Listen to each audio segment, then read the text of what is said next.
Line. I feel like, what's that guy? Ron Burgundy. San Diego. This is a special report online. That's SRN60 in the prompter that I did earlier today for Facebook. But this is a special report online, and we're happy to have you online with us. And if you haven't been here before, welcome aboard. Place you can ask questions, make a comment, talk to the panel. We have Steve and Susan and Tucker. What's the story that just dropped in the New York Times? New York Times story that I think was just posted online that says the headline is, "Two women say Donald Trump touched them inappropriately." Okay. And it's one of them's from 25 years ago, 3 decades ago. A woman who was on the plane with Trump said that she didn't know him and he tried to touch her inappropriately, and I haven't gotten to the second one. Okay.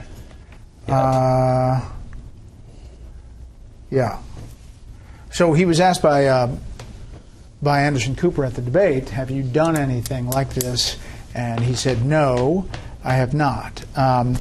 So, Tucker, what does this mean? Front page New York Times? I don't know, I haven't read the piece, but I mean, I cease being shocked by any story like that. I mean, it kind of confirms what you sort of knew from, like, I don't know, 15, 20, 25 years ago about Donald Trump. I read Spy Magazine in the 80s in college, so I kind of knew this stuff. I'm not excusing it, of course. I'm just saying it's one of those things that, you know, seems with not the specifics of the story, which I have not read, but, like, we knew that Trump is, you know, he was like a frequent guest on Howard Stern. So, like, you know what I mean?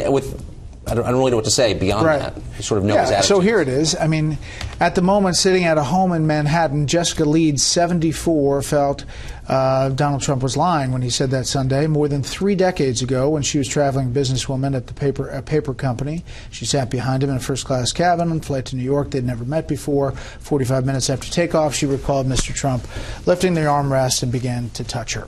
All right, so this goes on into details that he was like an octopus, she said. Susan, how much effect does this have on this race? Because you saw the polls after the tape, and there was something different, like visceral, to listening to him talk on that bus. There was something different about it. Does this move the needle more than that? I guess I don't know, and I haven't read the story. I would say I thought one of the reasons that the video was so powerful was because it was a video, and he didn't say he didn't recognize it, like with the emails, right? He acknowledged that was him talking, and so it was undeniable in the language. It was so crude that it did have a big effect. It had an especially large effect on women voters. You know, we know from what early polling we've seen that women reacted in a much stronger way to this video than male voters did. So, you know, we're in kind of new territory here, aren't we? Where we're reading stories like this every other day, something, you know, something. Meanwhile, you know, I mean, it's just fast and furious. You have something every day. I want to take a look at a couple of polls that came out, and one of them really struck me today, Steve, which was Utah. This Utah poll from Deseret News essentially has it tied. 26% for Donald Trump, 26% for Hillary Clinton, and 22% for Evan McMullin, who we've had on this show in center seat, the independent candidate. He is a Mormon. It's kind of a home court advantage in Utah, but he's within the margin of error in that state. Yeah, it's interesting. We've seen polls in Utah before that have shown Trump and Clinton close. We haven't seen one with Evan McMullin doing nearly this well. I mean, breaking up into the 20s is a pretty significant jump for him. He could be a factor in Utah on Election Day. I don't think there's any question about it. I remember when we first started seeing Mitt Romney won Utah by, I believe, 70 points. Now, he's a favorite son, and he's Mormon, so there would be some additional affinity for Romney there. But Utah is about as deep red a state as you can find in the country, and the fact that Donald Trump is even with Hillary Clinton there, I think, does say something. But it's also, after this tape came out, it was Jason Chaffetz. It was Mike Lee. It was the governor of Utah. It was John Huntsman, collectively all coming out saying he needs to step off this ticket.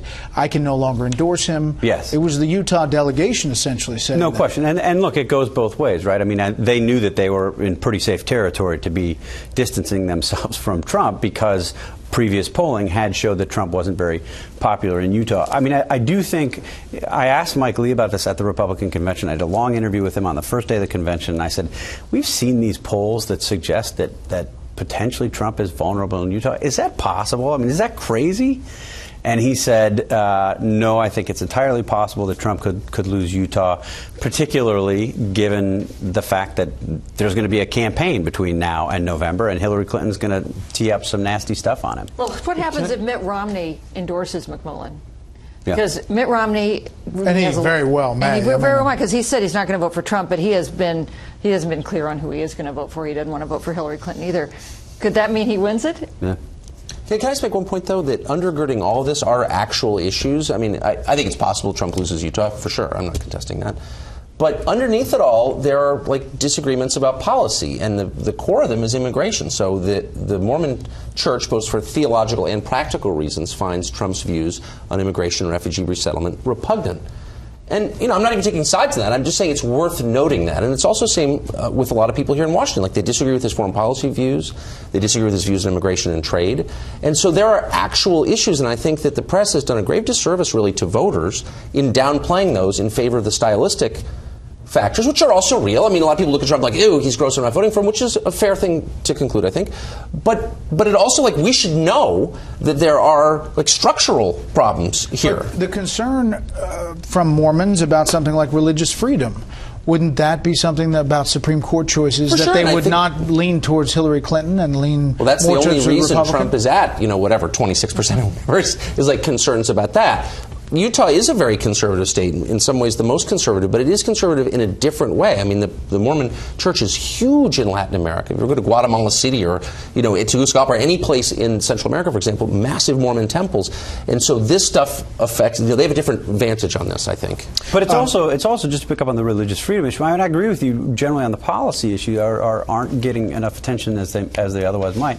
On the religious freedom issue, that cuts both ways, I think. On the one hand, they'd probably rather have a Donald Trump Supreme Court if you believe that he's going to appoint sort of vaguely conservative people versus Hillary Clinton. On the other hand, Donald Trump has talked about banning an entire religion, and when you talk about, you know, protecting religious minorities, that's something that I think makes Mormons nervous. This is something that Mike Lee and Jason Chaffetz have said to me in the past.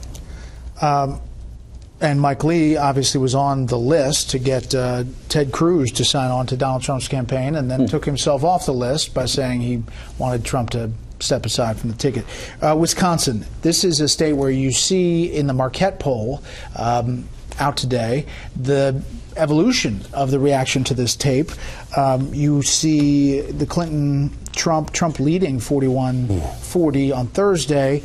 Then the tape comes out, 44-38, and then Saturday, Sunday, 49-30. Now, at the same time, the Senate race in the same poll, which is Ron Johnson and Russ Feingold, which is supposed to be all Russ Feingold's, is tied within the margin of error. I mean, it seems strange that some of these states are splitting like that. Yeah, that is surprising. If Wisconsin goes to the degree it was by the third day of their polling, it'll be very hard for Ron Johnson to win. I mean, it's hard. The Senate candidates can make up a certain amount of ground. They can make up, I don't know, 5 or 6 points.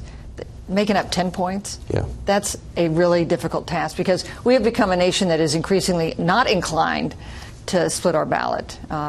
So that's, you know, that shows Ron Johnson in a stronger position than we have expected him to be. But he's got to be very troubled by the numbers for the top of the ticket. For sure. If you see a landslide or a collapse, either way, it really does affect down ballot a lot. The Senate chances that it stays Republican?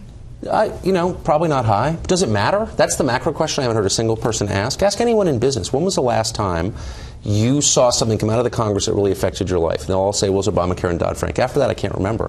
When was the last time one of the agencies did something that affected you? Like yesterday. The balance of power in Washington, beneath our gaze, has shifted so dramatically to the executive.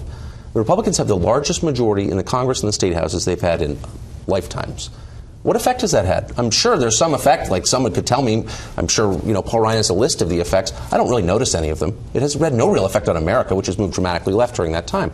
So really, and I think this is a sad thing, what really matters is who controls the executive branch, actually. It really does. But the big things that you mentioned, like Obamacare, got through because you had unified government. For sure, that's right. Democratic White House, right. Democratic House, Democratic Senate. So if you have that situation for the first 2 years of what might be a Clinton administration, that puts Democrats in a much better position to try to pass There's no doubt about it. And I also think, I mean, if you look at the states, I think you're half right. I think if you look at the states and you look at the progress that states with Republican governors and Republican legislatures have made on things like right to work, on things like rolling back preferences for unions, on things like taxes, they're more conservative states than they were 10 years ago. On the executive, though, you're absolutely right. I mean, and this is what you want to talk about, a failing of the media. It's a hard story to cover because it's not at all a sexy story. But you look at the way in which the Obama administration has empowered the administrative state and given additional resources and power and to the bureaucracies, and the extent to which they are sort of running on their own is incredible. And you do hear this. I mean, you hear this, and I think the left would say, well, these are just big businesses complaining. They're not big businesses. They're small businesses in many cases, or they're ranchers. I mean, look at Obamacare. So the bill itself is whatever, this tall, and then the regulations are 20,000 pages. Exactly. Yeah. 20,000 pages. And that's what matters in the bill. But take 3 steps back even from that. So in the last 20 years, what are the 2 big stories in American life?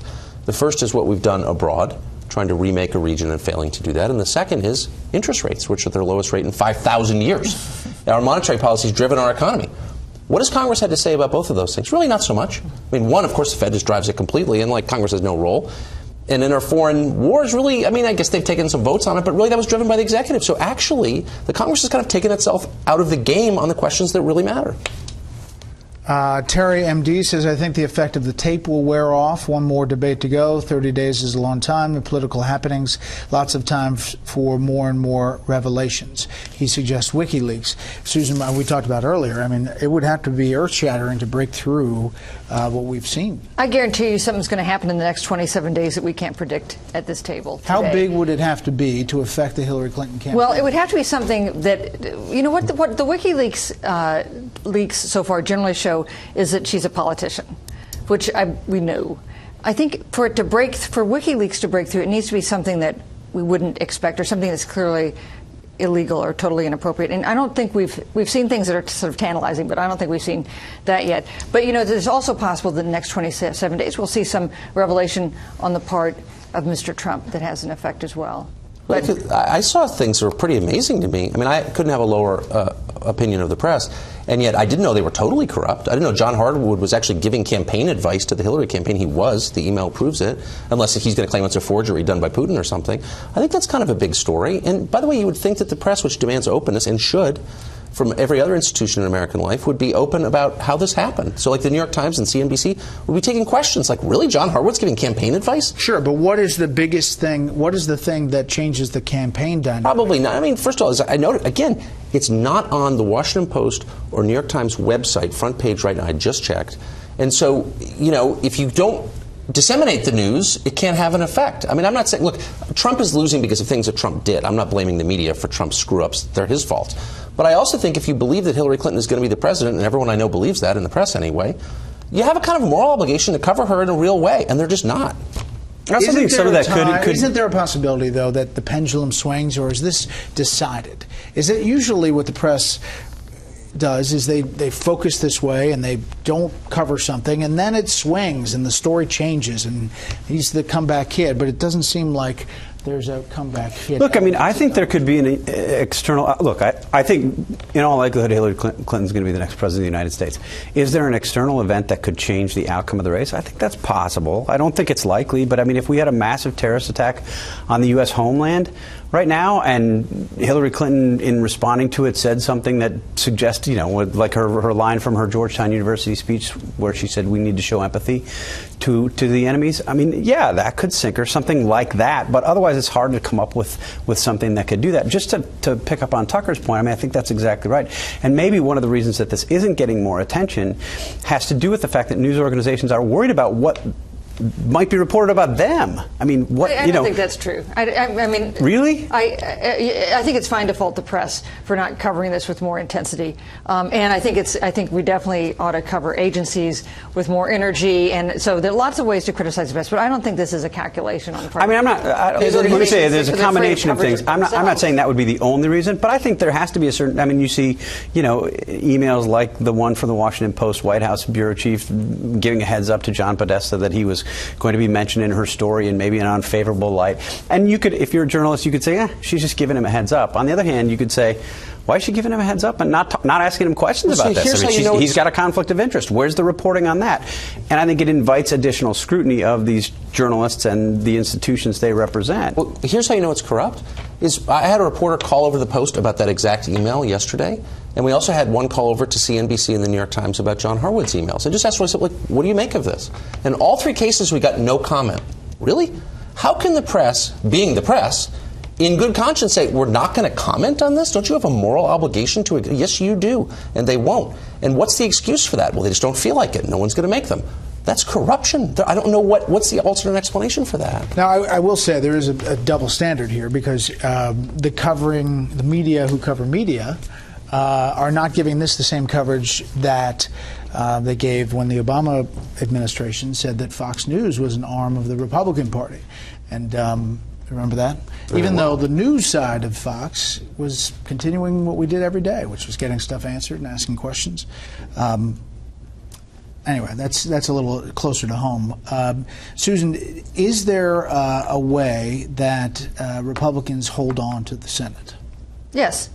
And in fact, one thing in favor of that possibility is that Republicans who are running for re-election in the Senate have understood for a year that they needed to have independent campaigns, not to rely on the top of the ticket, as somebody like Rob Portman has managed to do pretty skillfully. So yes, I think Republican senators have done a surprisingly good job of kind of separating themselves from Trump. It just matters on if Donald Trump loses. I think it matters how big he loses. And how much ground they have to make up. But yes, I think it's possible. And I actually think it's unlikely that Democrats get the House. It's a stretch for Democrats to get the House. Yeah. We're just talking about it because it's now in the realm of possibility, not because it's likely. It's a lot of seats. Spearhead says, Tucker is my #1 favorite. Amped up, hyperactive, super caffeinated, ultra passionate pundit on Fox. He's wired, smart, and knowledgeable. Spearhead, big fan. Can I say one thing that I've been obsessed with? It's, by the way, no caffeine, just Nicorette. Just Nicorette, which I love. I think at the end of this, there are going to be a lot of sincere lefties, and some on the right too, but sincere lefties who are really worried about what they just saw. Because here you have, this is the ominous development, leaving aside the election, Trump, Hillary, whatever. You have an alignment for the first time in like 150 years in this country of media, academia, Hollywood, the political class, and big business. And so basically every power center in America is on the same side of one question. Now you can agree with them on that question and still have a real concern about concentration of power in that few hands, actually. Because basically when everybody who wields power in the country agrees, they can do anything, and there's nothing you can do about it. And there was a huge constituency going back to Teddy Roosevelt of people on the left, the progressive left, who didn't want to see that. You know, they're the ones who pushed the anti-monopoly legislation because they're like, you know what, it's not good for the rest of us without power if all the powerful people agree. I don't know. I think this is a big deal. No one, you're looking like I'm crazy. No, I mean, I think there's a point there. I think it's just oversimplified. I don't think you can say the political class all shares the same views on these things. No. Against Trump? No, well, I mean, against Trump, anybody in that Bernie Sanders agrees with Trump on certain things. I know, but you don't see the Bernie Sanders people getting livid about Donna Brazile and the town hall question. No, I mean, I bet if you interviewed them, the rank and file Bernie Sanders supporters, they'd be pretty livid. Yeah. You know, they'd be upset about this stuff. But there's this feeling that Trump is so bad that we can like kind of justify anything. I mean, someone actually said, a friend of mine who's a lefty said to me the other day, I was like, really? I was complaining about this press stuff. And he's like, well, yeah, but I mean, it's Trump. Like, he could be president and destroy America. As soon as you decide that the ends, you know, justify the means, I don't know, boy, you wind up in some ugly places, I think. And I'm not saying that to defend Trump. But it's just true. No, the press obligation in this election is like the press obligation to everyone. Yes, and that's right. to cover both sides and let Americans decide. Exactly. All right, but quickly, what could Hillary Clinton get done with a Democratic Senate and Democratic House? What Well, would she get done? Yeah, well, that's a great We better question. start asking that question. So, you know, Supreme Court, right? They'll be opening there, and more to follow. You know, she might try to work on fixes for Obamacare, because that's going to be a big issue. And she's talked about, you know, she's outlined many 6-point PowerPoint. I mean, she couldn't get through initiatives. gun legislation. I think guns is hard. I mean, Immigration, certainly. Guns might pass. Immigration. On some of these state initiatives on guns might pass, but it's hard to imagine her taking on guns. That issue, it's such a difficult issue, right? I mean, I assume she wants to choose an issue or two where she can get something done that will be big, because her window for doing this is not going to be that long. Well, look at Obamacare. I mean, that was the first choice. That's right. You need to choose. You know, I think immigration reform might be the number one thing she would choose to do, because that is a promise Democrats have made to Latino voters for 3 presidential elections, and eventually they're going to need to. And she'll get some Republicans to sign on to that. Absolutely. Yeah, I mean, I would say 2 issues: immigration reform for sure, and Obamacare fixes, but fixes in the direction of the left. I mean, the center of gravity, in the Democratic Party is now, and will be if she wins, and the scenario you described happens, to the left, to the far left of the Democratic Party. I mean, Elizabeth Warren is going to be a huge power broker. So that's where the locus of power, where the grassroots energy and excitement is going to be. Hillary Clinton may not be as ideological as Barack Obama. Nobody really is as ideological as Barack Obama. But Hillary Clinton knows, if she wants to be reelected, that she's got to sort of stroke that core constituency that's going to provide the energy and excitement for the Democratic base. And I think she's more pragmatic than Obama is. Again, most people are more pragmatic than Obama is, but I think her pragmatism actually drives her to the left. So I don't see her as this sort of centrist deal maker that I think some Republicans are imagining she might be. There's only one thing that matters, is one of the guy who works for her said at the end of the day, it's not an election, it's a census. So if at the end she wins, she'll still have had to really do a lot to fight off Trump, and he's hurt her in the meantime. She spent more money than anybody's ever spent on any campaign ever. And so what's the lesson she learns? You've got to change the population. There are huge parts of this country, particularly in the middle of the country, that just don't like Democrats. And so you've got to bring in sympathetic voters. I mean, that's immigration reform. I don't know why that's a euphemism for changing the population of the country. There's a guy that says that President Obama will protectively pardon Hillary Clinton before he leaves office. Preemptively pardon? Yeah. A pardon to use when you need it? Yeah, like a get-out-of-jail-free card. Right. The question is how much they could get done together if Republicans control the House. Okay, call me crazy, but I think it is possible that you could have Hillary Clinton and Paul Ryan as Speaker of the House. Oh, you're crazy. Do some things. No, I'm just kidding. I totally agree with that. I don't think that's crazy. I think they both want to do things. Well, right? he's rooting for her. And there's things on But which just they because disagree. even if he were rooting for her doesn't mean that he agrees with her on everything. I think he agrees with her on the big things. He agrees with her on immigration. If you think that immigration is the big thing, then you would think that. But I don't think that he agrees with her. He totally disagrees with Hillary Clinton on the size and scope of government. Right. He's dedicated his entire professional career totally determined to by shrinking. who lives here. So, like, no, I mean, if you're trying to do, if you say 11 million people who are here illegally is a problem, we should try to do something about that. That's an issue maybe on which they can. The question is, do they vote or not? So do you add 11 million people to the voter pool? And that clearly helps the Democratic Party. I mean, so why is that not priority? Well, I'm not attacking. I'm just saying that's true. If you legalize everyone who's here illegally, you just have a huge number of new Democratic voters. Like, why is that not true? It is true. Unless you provide legal status, it's not a path to citizenship. That was part of the whole debate last time around. That's what Rubio did before. Well, this has been fun. Breaking news.